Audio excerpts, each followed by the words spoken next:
Entiende tu mente extra. Hola, buenas, te saluda Molo de Entiende tu mente. Y con este capítulo llegamos ya a la cuarta y última entrega de estos especiales con los mejores momentos de este año y medio de vida del podcast. Y como estamos comenzando septiembre, momento para muchos de la vuelta al trabajo, hemos querido recuperar algunos fragmentos de 2 capítulos que, si estás de camino ya a la oficina, puede que te vengan muy bien. Como siempre, antes de empezar, te recuerdo que este podcast tiene un club, el Club ETM. Si nos conoces, ya sabes que no nos gustan mucho los libros de autoayuda muy fáciles y siempre recomendamos ir a terapia cuando es necesario. Pero en nuestro club compartimos ideas y pautas que te pueden venir muy bien para ganar en habilidades sociales y en tu crecimiento personal. Echa un vistazo y valóralo, ¿vale? Si formas parte de él, esta semana hemos llegado a la 5ª y última sesión del reto Poniendo en práctica la asertividad, con ideas muy útiles para ganar en tener una comunicación más asertiva, más justa, con herramientas para decir lo que a veces necesitamos decir. Tienes más info en entiendetumente.info. Bueno, y para empezar este podcast de vuelta al trabajo, le vamos a preguntar a Mónica ¿qué es eso del estrés o síndrome postvacacional? Yo es que primero preguntaría a nuestros oyentes, ¿qué tal te sientes ahora que acabas de volver? Ahora que has dejado las maletas en tu casa, que estás empezando a notar que te pelas de el morenito. ¿Qué estás notando? Porque a nosotros nos ha costado mucho, ¿eh? Y eso que nuestras vacaciones han sido cortas, ¿verdad, chicos?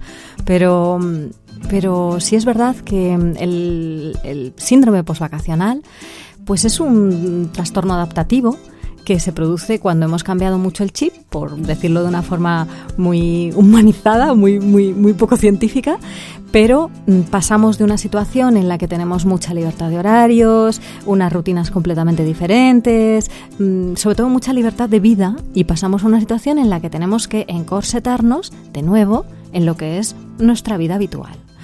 ¿Qué nos pasa?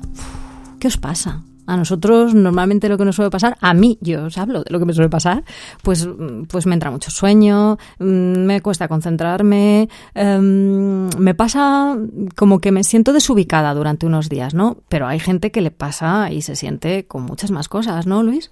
Sí. Yo creo que es el momento en el que a veces surgen pues incluso problemas como de sentido vital, ¿no? Seguro que yo quiero seguir con esto, ¿no? De replanteamiento de tu vida laboral, y a veces tristeza, a veces ansiedad. Es difícil manejar la vuelta al estrés, ¿no? Porque lo que obviamente tiene el estrés postvacacional es esa sensación de hiperactivación obligada que tiene lo laboral. Y algunas personas lo sufren más porque no acaban de encontrarle ese lado positivo, que es en lo que yo creo que nos tendríamos que concentrar, y es de lo que vamos a hablar, ¿no? De tratar de recordar en medio de todo esto que hay siempre cosas positivas que no son las que más llaman la atención al principio, y por eso se da el estrés postvacacional, porque al principio lo que más llama la atención es que madrugamos, lo que más llama la atención es que tenemos otra vez horarios obligados, o que no podemos leer un libro en paz, ese tipo de cosas, ¿no? Pero que las otras existen y que poner en funcionamiento tu cerebro casi siempre acaba trayendo muchas cosas positivas. Si estás justo ahora en tu lugar de trabajo, este momento es perfecto para que tomes tu cuaderno o abras un documento de texto en el ordenador para apuntar las ideas que Mónica y Luis nos dejan para llevar de la mejor manera posible ese estrés postvacacional. Bueno, yo recomendaría volver gradualmente a tus dinámicas, a tus rutinas, a las que tenías o a las nuevas que elijas. El volver de forma brusca, es decir, venir de vacaciones un día por la noche e incorporarte inmediatamente al día siguiente a las 7 de la mañana, es imposible que haya una adaptación real de tu organismo. O sea, ya no digo psicológicamente, sino incluso físicamente, ¿no? Entonces, trata de hacer algo de forma un poquito más gradual. A veces el venirse un día antes, dices, pero es que me pierdo un día de estar en la playa o me pierdo un día de estar en la montaña, pero merece la pena para que tu adaptación sea un poquito más suave. Hacerlo gradual, como digo, no significa encorsetarnos, no significa volver a unas rutinas rígidas, significa volver a unos hábitos que a nosotros nos hagan mantenernos en una zona de seguridad y saber cómo se va a distribuir más o menos, teniendo en cuenta que nuestros días se llenan de imprevistos, cada día que tengamos. A mí me gusta recoger esto que ha dicho Mónica, de aprovechar que el tiempo vacacional ha sido un tiempo de distancia para replantearte tu vida laboral, para ver qué es lo que podemos mejorar, qué es lo que puedes cambiar, qué cosas están fallando y hasta qué punto eso te obligaría a tomar decisiones, aunque sea a medio plazo. Es decir, piensa qué es simple síndrome postvacacional, flojera, vaguería, pocas ganas de levantarse por las mañanas, y qué es realmente un problema laboral profundo. Darle una vuelta desde la distancia y a partir de ahí empezar a hacer planes de futuro. Fijaros que siempre insistimos mucho en este programa en que sean planes, no sueños, no evasiones, no, ay, pues si yo dejara este trabajo, no, plantéalos, planifícalo. Recuerda esta frase que hemos usado alguna vez: si fallas al planificar, estás planificando fallar. Hay que planificarlo bien y ser realista, decir, bueno, pues a lo mejor a lo largo de este año puedo conseguir cambiar de departamento, por ejemplo. Y bien, eso lo puedo hacer y eso evitaría este problema que estoy teniendo con este jefe. Aprovecha ese tiempo para ver en la distancia y a partir de ahí redecorar tu vida. Y no te alejes del ocio. Que vengas de vacaciones, que vuelvas a tu vida laboral, que vuelvas a tus rutinas habituales, no significa que no tengas ocio, pero no lo tenías antes de irte de vacaciones. ¿Por qué piensas que cuando llegas ya no lo vas a tener, ya no vas a tener nada? No, mantén espacios. La vida es un equilibrio entre los esfuerzos y las recompensas, en el corto, en el medio y en el largo plazo. Mantén espacios donde puedas divagar, donde puedas desahogarte, donde puedas disfrutar, donde puedas volver a sentirte como que estás en verano.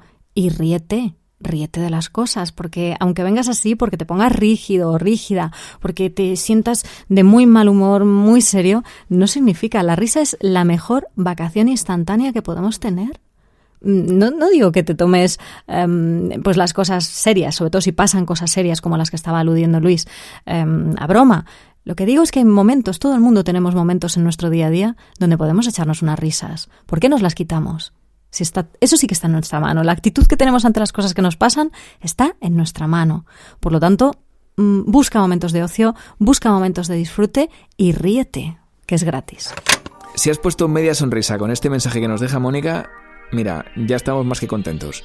Y este podcast extra no acaba aquí. En su día hablamos de una adicción vinculada con el trabajo mucho más común de lo que pueda parecer. Cuando publicamos este podcast por primera vez, un oyente nos dio las gracias porque con ese contenido pudo reconocerse como adicto al trabajo y empezar a tomar medidas. De verdad que solo por mensajes como ese ya merece la pena haber puesto en marcha esta aventura.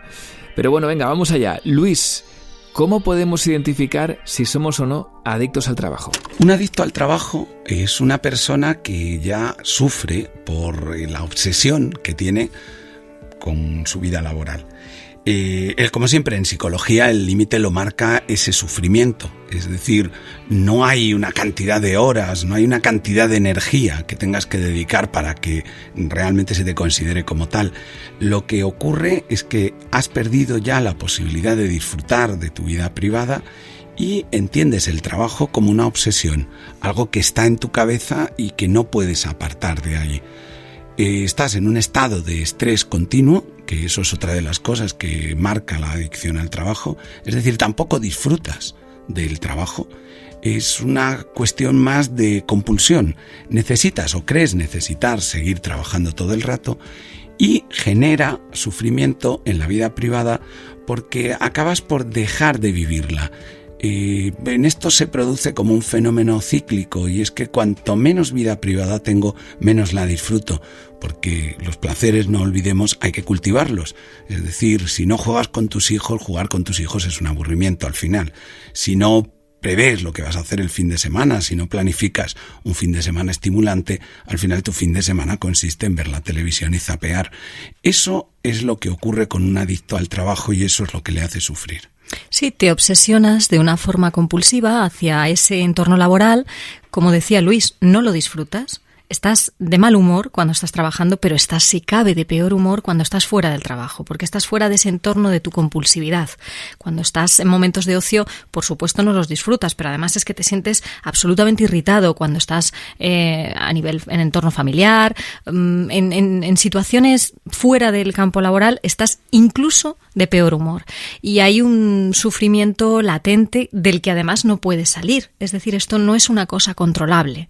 Cuando tienes una adicción, y esta es una de ellas, pues no eres capaz de controlarlo tú solo de una forma natural, de decir, bueno, pues mira, hoy no voy a trabajar tanto, hoy me va a cambiar el humor y además me voy a sentir mucho mejor. No, la sensación que tienes es de que no puedes. No puedes.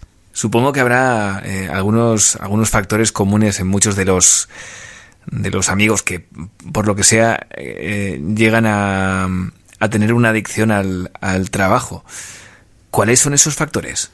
Lo que yo veo en terapia es quizás dos fenómenos. Uno sería producido por las circunstancias externas. Es decir, hay personas que, por ejemplo, en su periodo de becarios o en un periodo en el que todavía son juniors, tienen que aguantar unas condiciones extremas en las que sí, prácticamente les están obligando a hacerse adictos al trabajo.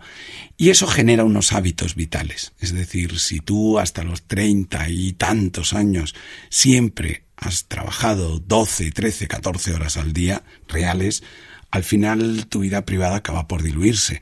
Y es difícil que tú seas una persona hedónica y que disfrutes de otras cosas, ¿no? En ese caso, a no ser que haya un replanteamiento, que es lo que vamos a proponer ahora a lo largo del programa, es muy difícil porque, digamos, la adicción ha venido de fuera adentro. Pero luego hay personas que tienen de alguna manera esa tendencia dentro de ellos. Es decir, no viene tanto de lo externo. Ocurre que por lo que sea el trabajo satisface muchas motivaciones y las satisface rápido. Por ejemplo, supongamos una persona que tiene mucha motivación de poder. Es verdad que en el mundo laboral parece mucho más fácil de satisfacer. Una persona que tiene mucha motivación de logro, de conseguir objetivos vitales como sea y de llegar a cuotas altas. Parece también que la vida laboral es el lugar perfecto para estas personas. Entonces, de alguna manera les refuerza tanto que olvidan otras motivaciones que también tienen. Por ejemplo, la motivación de afiliación, que es la que te permite dedicarte a cuidar hijos, o la motivación hedonista, que es la que te permite disfrutar de la vida. Ahí lo que hablaríamos es de alguien que lo ha hecho de dentro a fuera. Es decir, ha acabado siendo adicto al trabajo porque el trabajo de alguna manera parece que le da todo. Es mentira, pero lo parece.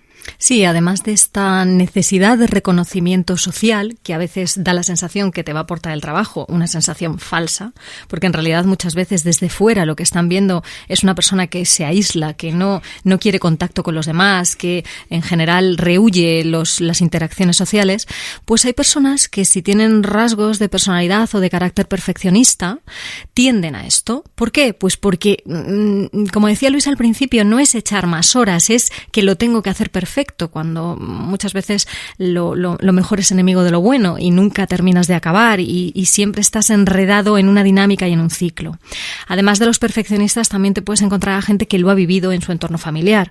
Es decir, ha vivido o bien un nivel de autoexigencia muy amplio cuando eran pequeños, cuando estaban estudiando, o bien han vivido con padres, con figuras de estas referentes para las cuales el trabajo es una manera de dignificarse hasta el extremo. Yo no digo que esté mal la dignificación, sino que el extremo siempre hay que cogerlo un poco con pinzas, ¿no? Entonces la sensación de que tienes que hacer porque si no va a estar mal visto, incluso desde tus propios referentes. Si te has sentido identificado con lo que Luis y Mónica nos han comentado, es el momento perfecto ahora para que prestes mucha atención a las ideas finales que nos dejan para comenzar ese cambio, que siempre puede ir mejor con la ayuda de un terapeuta. ¿Tienes papel y boli? Sí, pues venga, aquí van. Bueno, yo creo que como toda adicción tiene que haber un periodo de desintoxicación. Es decir, tienes que dejarlo. Tiene que haber un momento en tu vida que marque un antes y un después. Todas las personas que yo conozco en consulta que han tenido adicción al trabajo, que se identifican como tales y la han vivido durante años y ahora ya no, y todas las personas a las que yo he ayudado a salir de esa adicción, se lo han marcado como un hito en su vida. Es decir, lo han dejado. Vaya, igual que hablamos de la cocaína o hablamos de fumar. Hay un momento en el que tú lo tienes que dejar. ¿Qué es lo que tienes que dejar? En primer lugar, tienes que reconocerte todo lo que te estaba dando. Y eso para mí es muy importante y yo siempre insisto mucho en terapia. No puedes dejar una adicción diciendo que ha sido horrible, que todo ha sido malo en los últimos años y que el objeto de tu adicción, en este caso el trabajo, solo ha servido para hacer un desastre de tu vida. Porque no es cierto, si no, no serías adicto. Es decir, en algo te estaba ayudando, había cosas que te daba y esas cosas simplemente ahora ya no te merecen la pena. Hay que abandonarlas porque ya no te merecen la pena. Pero primero hay que reconocer, pues oye, mira, el trabajo me daba, por ejemplo, sensación de poder. Falsa, es cierto, pero me la daba. O el trabajo me daba sensación de que tenía un montón de amigos. No era cierto, lo sé, ahora que me han echado, por ejemplo. Pero realmente yo tenía esa sensación. Bien, saberlo. Y a partir de ahí tienes que empezar un periodo de abstinencia. Es decir, tienes que cambiar de hábitos radicalmente. Es en lo que yo más insistiría. La adicción al trabajo es un hábito vital. Es una forma de distribuir tu tiempo, de distribuir tus energías. Y tienes que cambiarla radicalmente. Y al principio tienes que hacerlo de una manera estructurada. Es como oblígate a ti mismo a disfrutar de lo que tú disfrutes, un paseo por el campo, el gimnasio, etc. Oblígate a dejarte ese tiempo. Tiene que haber un momento así. Sí, una vez, como dice Luis, que has pasado por ese periodo de desintoxicación, llega esta fase de readaptación a un nuevo modelo de trabajar, porque en realidad te vas a crear un nuevo modelo de trabajar. Y hay algunas cosas que ayudan. Ayuda a que delegues tareas. Normalmente un adicto al trabajo no le gusta delegar, le gusta acoger cuantas más mejor, porque es una manera de controlar y de marcar, sobre todo si hablamos de un carácter perfeccionista, de decir, esto está perfecto porque lo he hecho yo. Entonces tienes que empezar, si estás en esa situación, a delegar cosas, pequeñas cosas. No es fácil delegar las que consideramos las más importantes, pero sí que hay otras que podemos delegarlas. También puedes y debes cumplir horarios. Cumple horarios. Los horarios existen para algo, cúmplelos y no te excedas. Cuando decimos cumplir, ni te excedas ni te quedes corto. Lo normal es que no te quedes corto, pero a veces además no te dejan. Pero sobre todo, no te excedas. No te excedas diciendo, bueno, un poco más y ya lo acabo. No, porque la tercera cosa que tienes que asumir es que la mayor parte de las cosas no se acaban. O sea, no se acaban. Los proyectos es verdad que tienen un principio y tienen un fin, pero las tareas no siempre eres capaz de acabarlas, por mucho que te autoengañes y digas que con media hora más, una hora más o 3 horas más las vas a acabar. Es importante también buscar actividades placenteras, quizá no las que te digan los que tienes al lado, quizá esas en las que tú de verdad sientes que fluyes. No solo puedes fluir en el trabajo y en el entorno laboral, puedes fluir con otras cosas. Acuérdate de lo que te gustaba hacer cuando eras pequeño o eras pequeña y siéntelo, porque eso que tienes dentro es lo que te va a llevar a sacar momentos de placer en entornos diferentes al entorno laboral. Y sobre todo, cree en ti mismo. Siempre lo decimos, tienes que creer que eres capaz de hacerlo. Mucha gente se recupera de las adicciones a muchas cosas, incluso mucho más químicas, ¿no, Luis? Más químicas que son todavía más atrayentes, se fijan más. Eres capaz de hacerlo. Solo necesitas unas pequeñas pautas y necesitas creer que lo vas a hacer. Pero bueno, eres capaz. Pues hasta aquí este último podcast extra, verano/invierno, según tu hemisferio, No ha quedado mal la rima, Y la semana que viene volvemos ya con un nuevo podcast. Tenemos muchas ganas de empezar a compartir material nuevo y de hacer cosas nuevas también, Y en el Club ETM mañana mismo comenzamos otro reto, el 9º ya, que seguro que lo vas a disfrutar. Gracias por estar ahí y te avanzo que en esta nueva temporada queremos, entre otras muchas cosas, conseguir desvirtualizarnos de alguna forma, Estamos buscando la mejor manera. Un abrazo fuerte, chao, cuídate y hasta dentro de unos días. Entiende tu mente.